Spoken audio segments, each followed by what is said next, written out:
Thanksgiving and the Pilgrims seem to go together. Just as there was no real Santa Claus, the truth is the Pilgrims never held a Thanksgiving feast. But wait, before you cancel the turkey, take a look at the origin of this myth.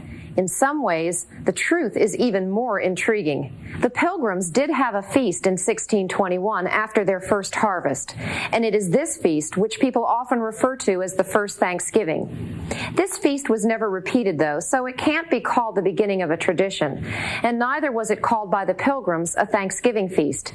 In fact, to these devoutly spiritual people, a day of Thanksgiving was a day of prayer and fasting and would have been held any time they felt the need for an extra day of thanks. Nevertheless, the 1621 feast has become a model of what we think of our own Thanksgiving celebration. But we do know something about the actual event. We can assume, for example, that the harvest feast was eaten outside based on the fact that the colonists didn't have a building large enough to accommodate all the people who came. The native Indians were definitely among the invited guests, and it's probable that turkey and some form of pumpkin was served. And it gets better. Listen to historian James Baker of the Plymouth Plantation. Plymouth Plantation is often asked about the first Thanksgiving. Now today, when we think of Thanksgiving, we think of that festival in 1621 as being the beginning of the modern American tradition. But actually, it wasn't a Thanksgiving, not in their sense of the word. It was a harvest festival, a celebration similar to what they had known back in England.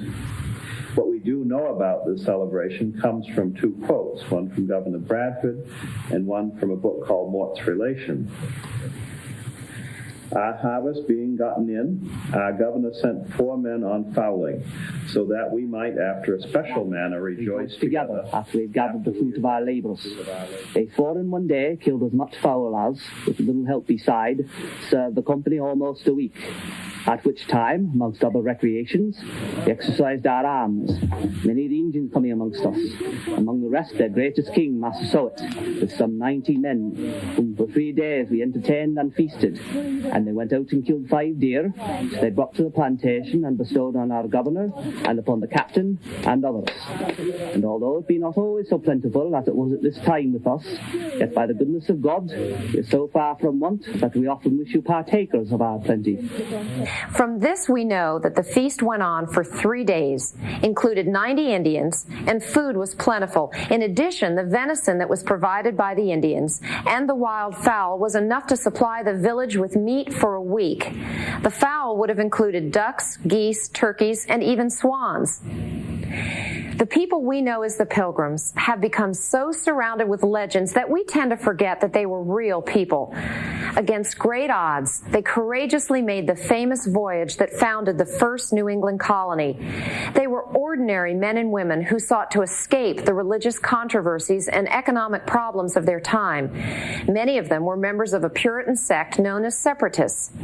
They believed that membership in the Church of England violated the biblical precepts for true Christians, so they broke away and formed independent congregations.